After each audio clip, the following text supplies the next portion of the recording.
Okay. Yeah, it's working already?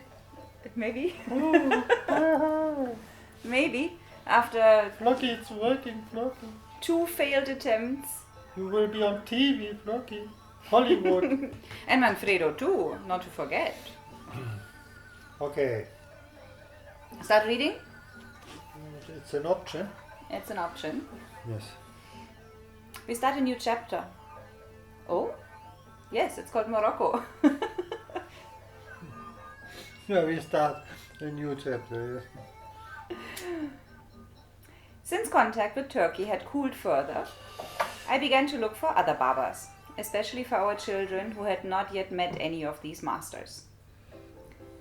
We were a group of about 20 adults, not all of whom lived here, and 35 children. I had counted them in our swimming pool.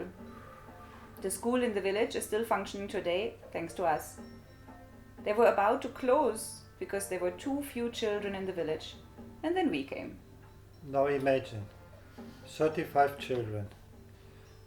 We want to go to Turkey to meet the master. 500 kilometers to Madrid to take the flight, no flight from Malaga. Fiat 500, Indian style. No, so it was much closer to go to Morocco. So you had gone, of course. We had gone and some of the children had gone. No, but you could go with 2 or 3 children, but not with. So. And of course, that- Morocco is it's so very much closer. Closer, Yeah. 20 minutes by ship.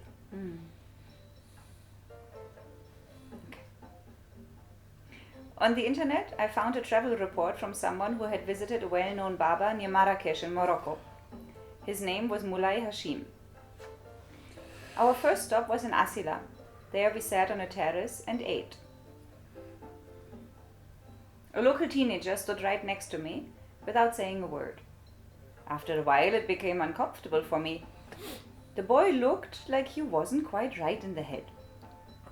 He wasn't. Finally, I asked him what he wanted, and he replied, "We are happy that you are here again." He was just standing there next to me. We were at the table and he was standing here looking. And I thought, well, maybe he wants to ask for money or for food or whatever, no?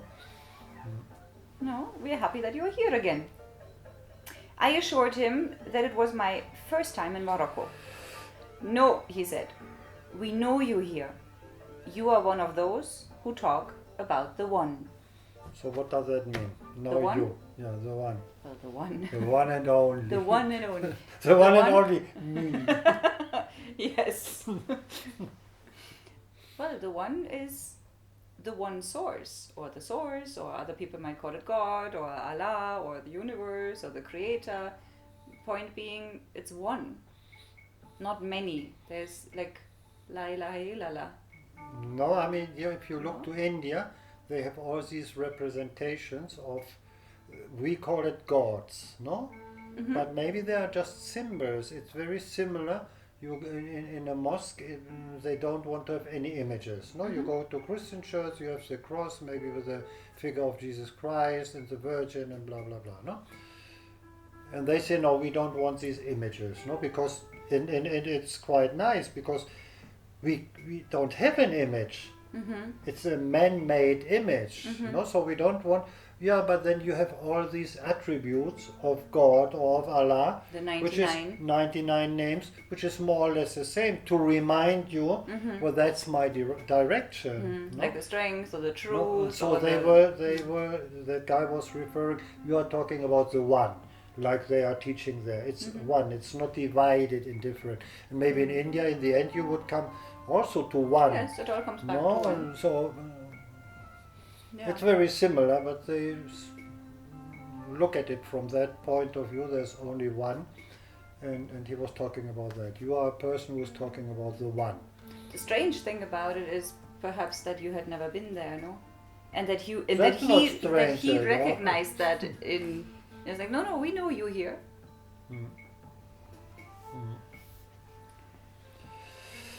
Often the ones who are not quite right in the head are the ones who are really connected. Yes. Like me. Yeah, not quite right in the head. No, I was still waiting for the connection, but not quite. We fulfill the first condition. We then set off for Mulai Busselham, a small village on the Atlantic coast, about 120 kilometers south of Tanger. There we rented 2 bungalows and contacted Mulai Hashim's house by telephone. One of his followers told us that the And master... the house answered on the telephone. I am the house of Mulai Hashim.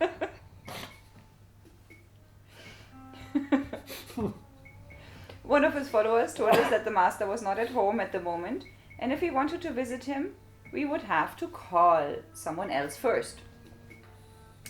This person would then decide whether we could visit the master. We were given the telephone number of the contact person. Since we had a woman from Morocco in our group, there were no language problems.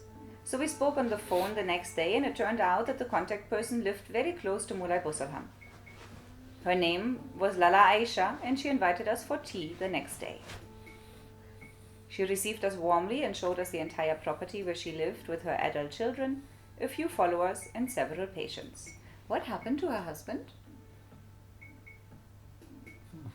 Whose husband? It turned out that the... Who has a husband here? Well, Lala Aisha. Lala Aisha. She was living there with her adult children, so a few followers. Yeah, and she several had patients. 4 husbands. And goodbye. They all- Goodbye. I don't know who said goodbye. Maybe the husband, because he couldn't stand that strange being. Or they died. Or he passed away, or whatever. Could be. I don't know. Okay, I know but she the had point 4. being there was no... In that moment, there was no husband. It turned out that she was a healer herself. While she was showing us around, she suddenly stopped and looked at me. I already know you, she said. I had never been to Morocco before, and she had never been to Europe. So I asked how it was that she already knew me.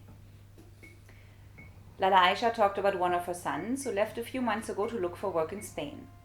She feared that her son would have to live in Spain without spiritual protection, and therefore she often cried. Such a strong woman, no? I mean, we met her. I also met her. Such a strong woman, and fierce, but crying for her son, worrying that he was without spiritual protection. In a distance of 200 or 300 kilometers. So why he's not under her protection? So maybe in the spiritual world they also recognize borders, no? National borders? Clara? Or perhaps it was simply so Then that you it could have becomes- this conversation. Then it becomes more difficult if Donald is putting a fence. Oh, then, that's very complicated. Maybe so that you could have this conversation. Yeah, we don't know. We don't know. Until one night, Lala Aisha had a dream. There she saw a huge tree with me standing under the tree and her son kneeling at my side. From that moment on, she knew that her son was under my care and protection and stopped crying. And he came here to visit. He was, I don't know, maybe in Alicante or somewhere. While she was telling us this, I had a black cap on my head. Lala Aisha... Cap, Cap. not cat. Could be strange. Lala Aisha looked at me and said, "But in the dream, you didn't have that black cap on." "No," I replied. "I had a white cap and stood with my arms crossed." "That's exactly what the dream was like," she confirmed. How strange. No, so you replied whatever came to your mind in that moment, even though, of course, you didn't know about her, you didn't know about the dream. I have not seen the you weren't dream. consciously aware of No. another sheep under your spiritual protection, No, but it simply came to you to say no. no. That is the benefit if you are able to just bring any stupid thing out. Whatever If you comes. don't judge it. Whatever comes, you bring it out. We also liked each other from the first moment. After we told her that it was our idea to visit Mulai Hashim, she asked if she could come with us and whether another person would be allowed to join the excursion. We agreed to meet at her house the next morning for breakfast at 10 o'clock. Since we had a long trip ahead of us, I asked her to please be on time the next day. We arrived at her house at 9:45, and breakfast was already on the table. Morocco. Respect. Andalusia, half hour later. Just as we were finishing breakfast, Lala Aisha came in and asked me for permission to listen for a few minutes to a young couple who had just arrived. Of course, I replied. Then I asked her who the other person was who was going on the trip with us. My master, Sidi Rashid, she replied. I couldn't believe my ears. This woman had a master?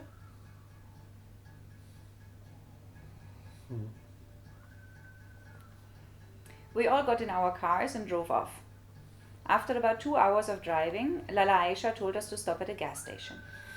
There was a very tall man standing there who seemed to be waiting for us. I got out of the car. The man took me by the hand and walked with me to a nearby house. He didn't let go of my hand. This man was Lala Aisha's master, the most loving person I had ever met. I thought he was gay. He took mine and we walked together there. I said, what now? What's going on now? It turned out that the owners of the gas station were his sister and brother-in-law. They were waiting for us to have lunch, a delicious couscous. As I entered, the Sidi said to me, "We are Sufis. Sit down however and wherever you want. For us, there is no separation between men and women." I felt at home. Soon we set off again and reached Mulai Hashim's house, which was just outside the city. No, before we could go there, we had to go to the police station. In Morocco, there's very harsh control because they don't want this fundamentalism. And they always fear that people from the West might come and build up somewhere there. So you sit there in for hours and they talk to you. And what's the reason you had to go to the police station? Anyway, they stopped you somewhere, or? No. But if we would not have done, then Mulai Hashim would have had problems. So Okay. we go there as a group, as visitors, and so before, maybe even he came with us, I don't remember that, or someone from his people. So we had to go there, said, here we are, this is our passport, blah, blah, blah, what do you want here? Well, we come just for a visit. You have to register there in some way, you know. That's what Lala Aisha said to us some time ago, said, please don't send any longer people here. If you come, it's okay, but don't send, because they are controlling so much, so we might get problems. You send anyone who maybe is on their list for something strange. Just by chance or coincidence. So.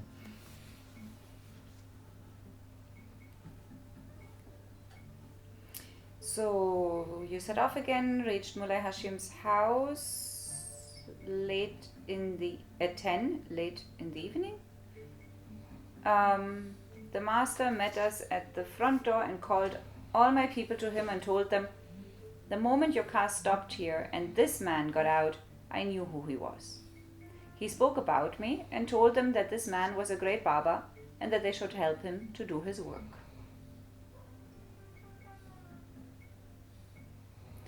We were invited to stay here for several days. A ceremony was held, and later the mulai, an 18-year-old man, himself prepared the beds, or rather the mattresses on the floor, for everyone. And there he assigned everyone a bed, whether man or woman, all next to each other. Me and my companion were offered a room. There were hardly any private rooms, only a spacious hall in which the kitchen was located, where people ate, had the ceremony, and slept. Lala Aisha and Sidi Rashid were very well known here. They belonged to them? Okay, what I mean is, like, Sidi Rashid is Lala Aisha's master. There's another master connection? I don't know if they were connected as a Sufi order. I don't know. I think Mulai Hashim was a different order. No, Lala Aisha and Sidi what? Rashid. Rashid. Yeah, that was the same order because he was her master. No? So. It still is. Mullah Hashim introduced one of his sons to me and winked his eyes. The son, Driss, was apparently not healthy and appeared to be somewhat retarded. When we said goodbye after... He made to me... Ahu, Tanka. Kamate. It's okay, Baba. So we were standing there all... Maybe we started the ceremony and we were standing there all, and he looked at me like that. And his son... Well, if you don't speak the same language, sign language works, no? When we said goodbye after 3 days, our Moroccan companion asked me to consider whether I had packed up all of our belongings so as to not leave anything behind. I looked at her and said, I will leave something here, my heart. Driss was standing about 10 meters away from us and couldn't possibly have heard my words or understood the language. He came running towards me, hugged me, and gave me kisses all over my face. But he did feel or hear what? He got it. He gave us his room to sleep.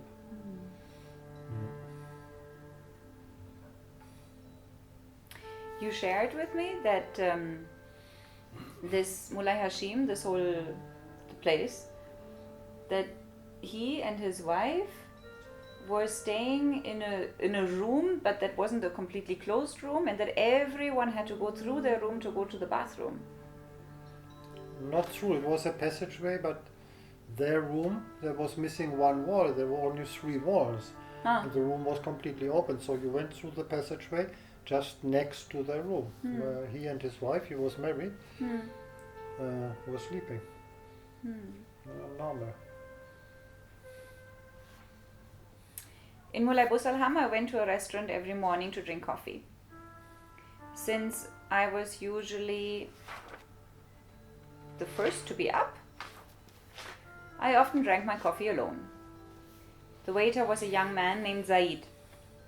He had mentioned that he was a big Bryan Adams fan, as was I. And so I gave him all of my Bryan Adams CDs that I had in the car. One morning I looked at Zaid and asked him, Zaid, will Bryan Adams go to paradise? The waiter looked at me and asked, what do you mean? What do you want from me? He knew who I am.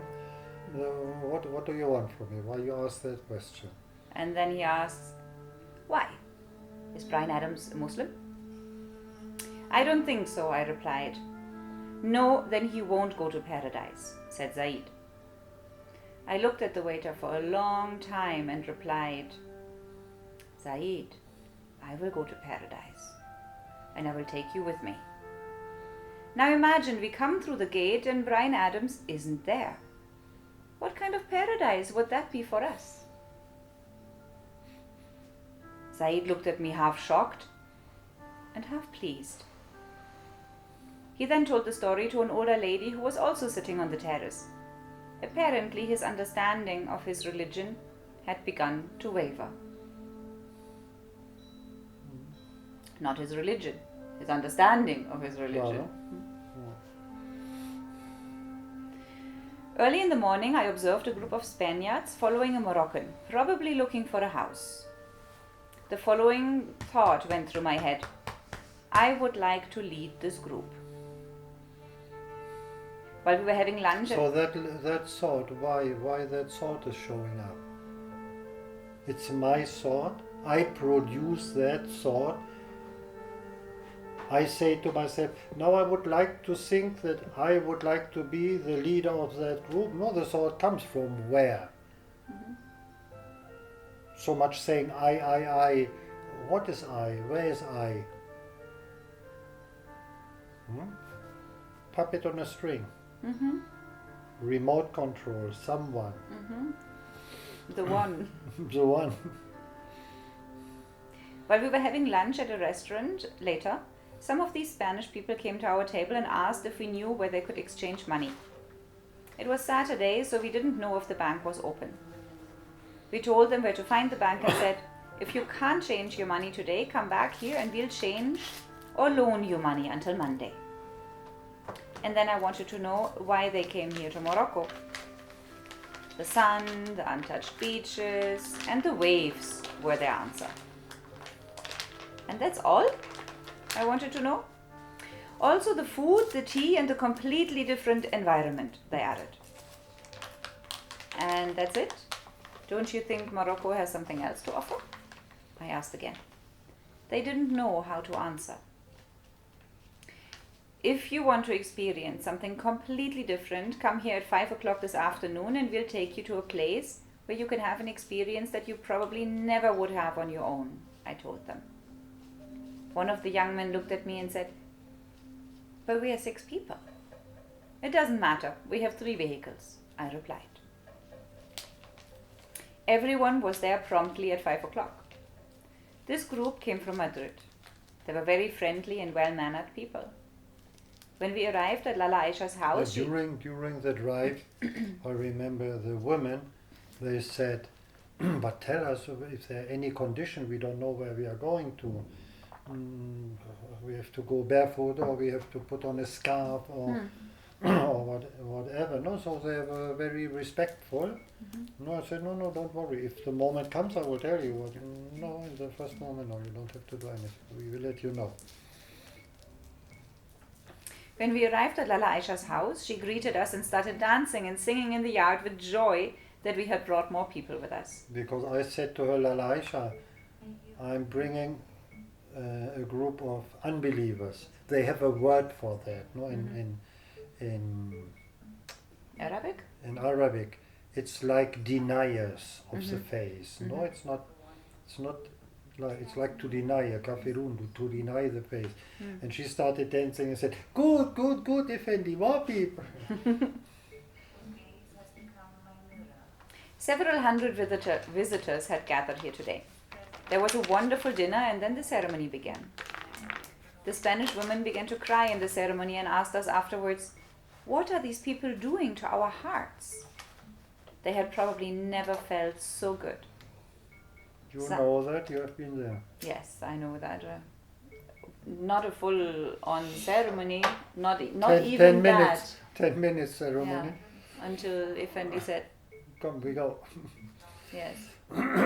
Yeah, well, it was absolutely wonderful, that feeling of sitting there with, 10, 15 women very close, the chanting, but the feeling was of safety and warmth and connection, togetherness, I think there are community. not many people thinking about the Arabic or Muslim world, this separation man and woman, but there's also something, the togetherness of women or men is something we don't know here. Yeah. And you as a woman, you suddenly become aware how wonderful is that to sit in between a group of women doing the same thing.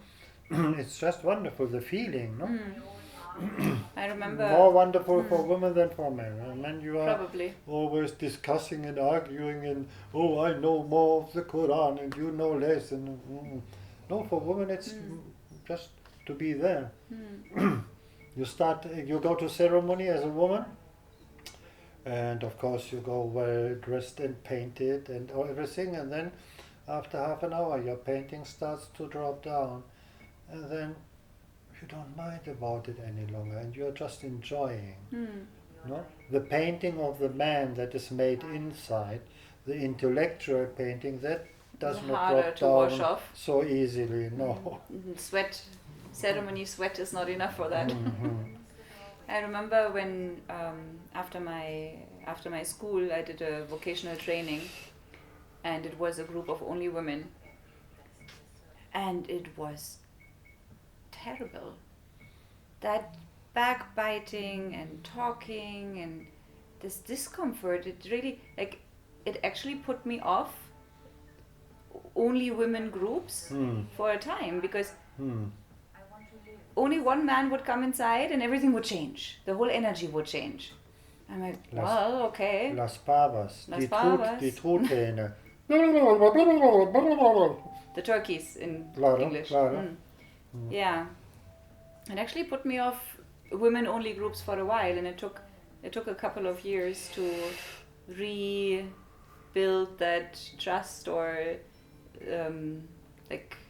to be with only women. That enjoying, no? Again, the joy, because I really was like, okay, I gotta be careful. Yeah. Okay. Now it's different.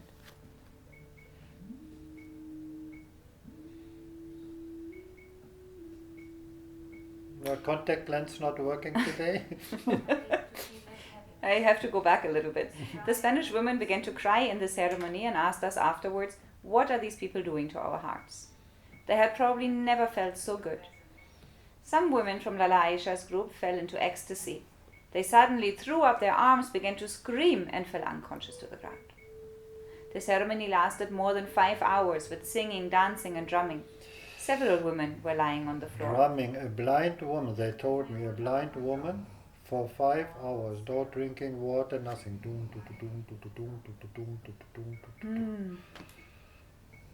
And I was missing a burqa. You would Because have I was preferred to sitting be with there. a man and I said, no. And I heard them. I said, I would like to go there. You often said that women spiritually are much... Or there is They something go like easier into a higher state, and that's recognized on different spiritual ways. That's not only Sufism, no? That it's easier for them to let go. No, men, but they say the woman can let go very easily, but she can fall back very, very easily because she has a change of mood. No? When you have your menses, or so then. And the man, if he is going, it's more constant. So it's a good combination for men and women. The man can see in the woman, oh, it's true, there is something different. And the woman, when she falls back, she can hold on to the man and say, well, come on, we have a direction, let's go. No? So that's what they say. No? The next day, one of my group asked what this ecstasy meant. Lala Aisha looked at us and explained, what you call ecstasy is actually the struggle of the ego. People of all kinds come here to us, good ones and not so good ones. Our job is not to criticize anyone, but to help.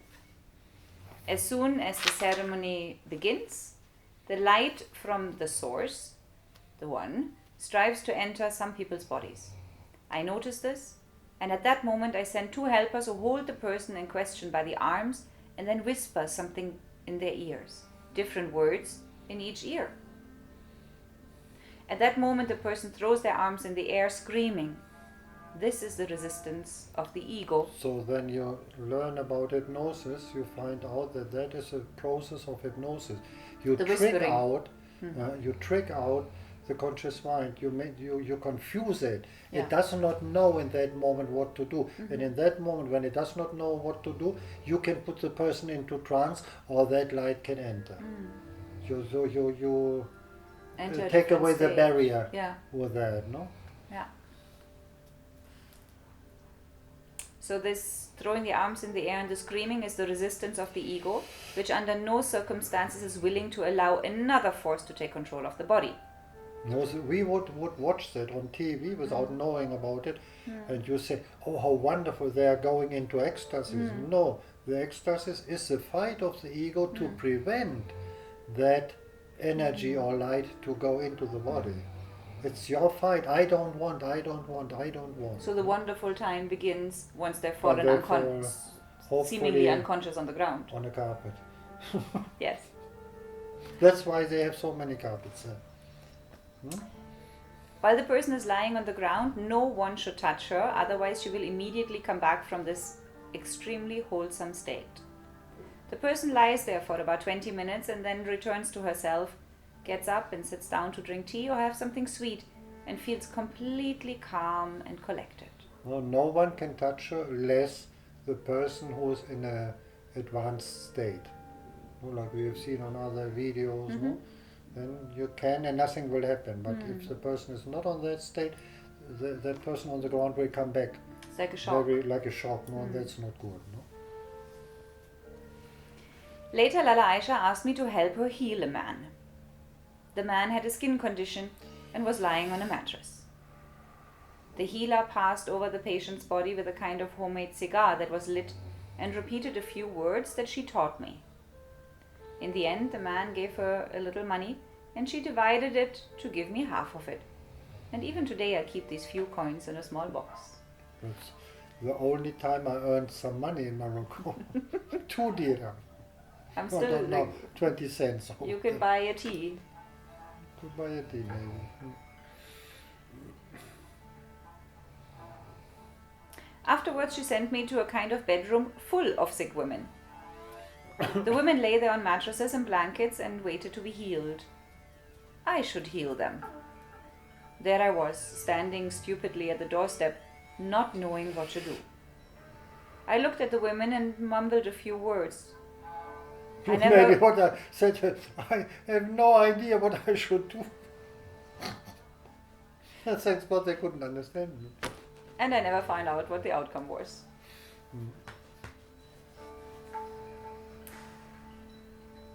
Should we pause or continue? I don't know. You know, your machine is working. Well, we don't know. It's maybe we pause, and if it's worked, we continue. Okay. Okay? Okay, we stop.